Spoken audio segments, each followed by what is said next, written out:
DMs Eddie Fortunato, was my friend, and said, "Hey Eddie," it was around like 11 o'clock. I don't remember the exact time because it was like a few months ago. But hey Eddie, please have John follow me back, because I didn't follow her back and my account was private, so she couldn't see what I was saying. Right. Granted. So Eddie texts me, and I have the timestamp. He goes, "I just got this from Siggy's, Siggy. She's obviously not mad at you because he thought, because I was blocked." She goes, "Follow him back." Well, I followed her back, and she immediately unfollows me and blocks me again. I mean, these are but like wait a minute. I have to interject. Oh, wait, okay, I interject, but like, there's a lot more to that story. No, I just have to interject because I don't know why it should surprise you. I mean, I don't know her personally. I've never met her. I know she's full of shit, really. And she is a little bit, there's some emotional instability there.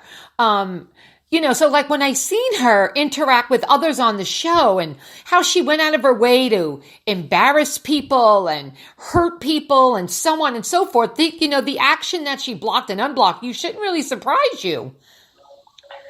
Well, it did because, like, again, like, I was her number one, like, fan. Okay. Like, I had my show where I went on after every episode. I had 500 viewers.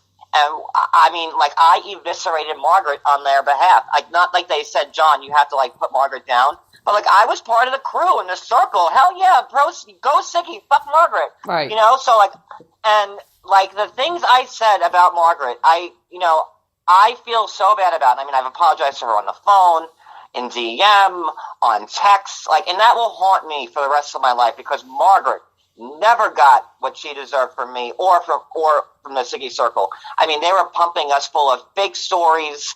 They would send us group DMs with 25 to 30 Twitter people that we had to block on the fly. Like, not even because, like, they were the enemy. Meanwhile, these people are trying to tell us the truth about what's really going on. They would tell us that if we if we clicked on a link, we would get a virus or we would get hacked.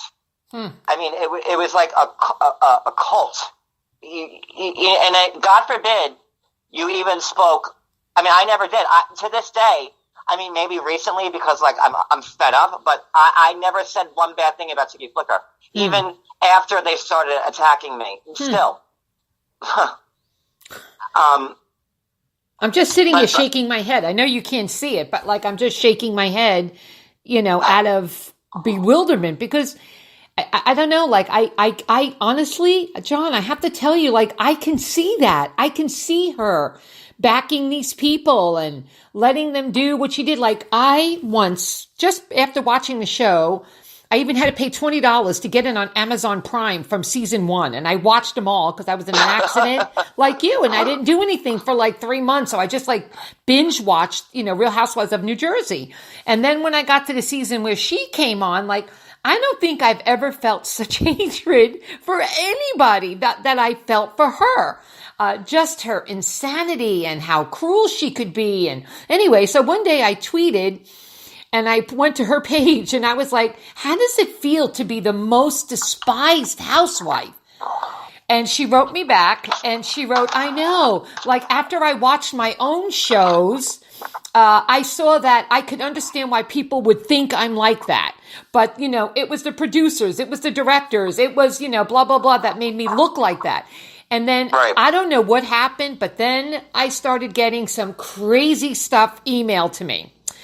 And all I did is I had a blocker. And this was only like in a matter of 1 or 2 days. And then she started talking nice. And then I'm like, oh, okay, maybe I'll hit her up for an interview.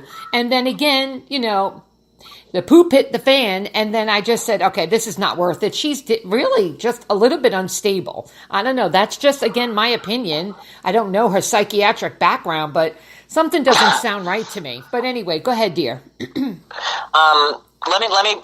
me get back to that conversation where like she blocked me back again because this is important. So she blocked and then she blocked me again, and I was at my desk. It was around noon. And I go, what is going on? Like, why is Siggy Flicker playing these games with me? And I felt like something was like off. I'm like, why would Siggy DM Eddie to follow me for me to follow her, only for her to block and unfollow me. It just didn't make any sense. So at this point, I knew that Siggy and Helene were together in Boca because everybody was flying down and they were doing a trip. So I text Siggy Flicker and Helene, the president of her fan club, at the same time, and I showed her what Eddie said.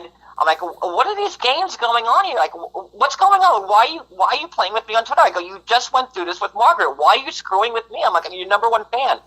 She called me back immediately.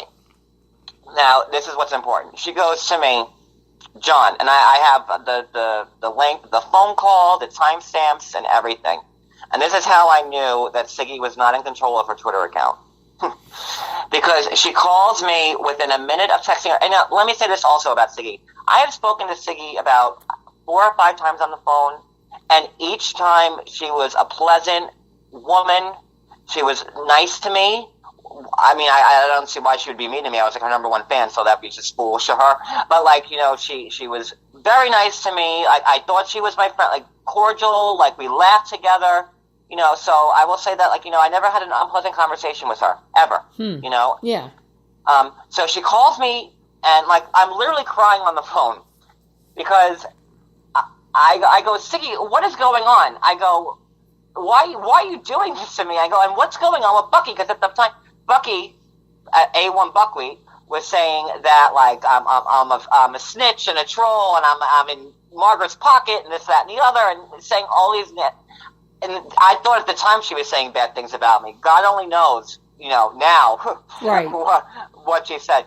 But Siggy goes to me on the phone. She goes, John, and I will take a lie detector test on my eyesight, on my marriage, on my grave, my mother's grave, whatever. She goes, John, I am in the car driving. She goes, I am not on my Twitter at all. She goes, that's somebody else on my account. And there it is. Right. And at that time, I go, well, she goes, well, who's abusing you on Twitter? And I go, Bucky.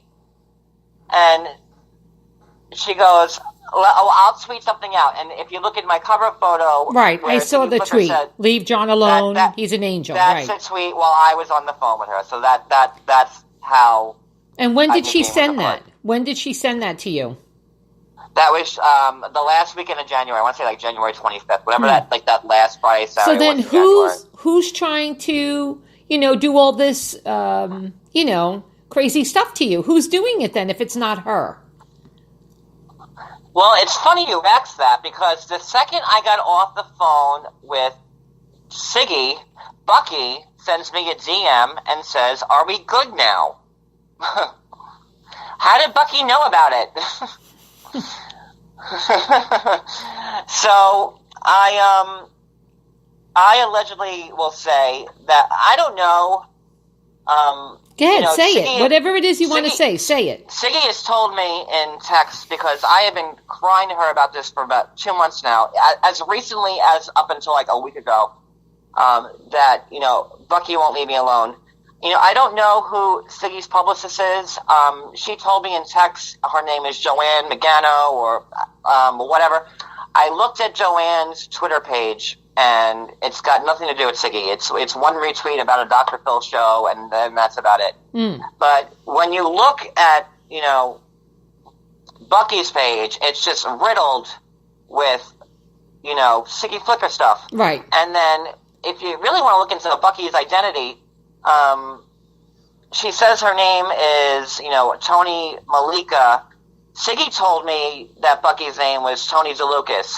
Bucky told me in a DM that she works for Siggy's attorney.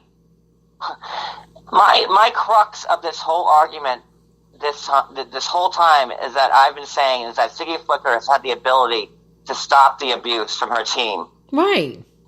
This whole time. And, you know, even, you know, in what capacity Bucky is to her, she's something, because by Bucky's own admission to me, she works for Siggy's attorney. So that obviously means at the very, very, very least, she's in Siggy's circle. She's in Siggy's circle.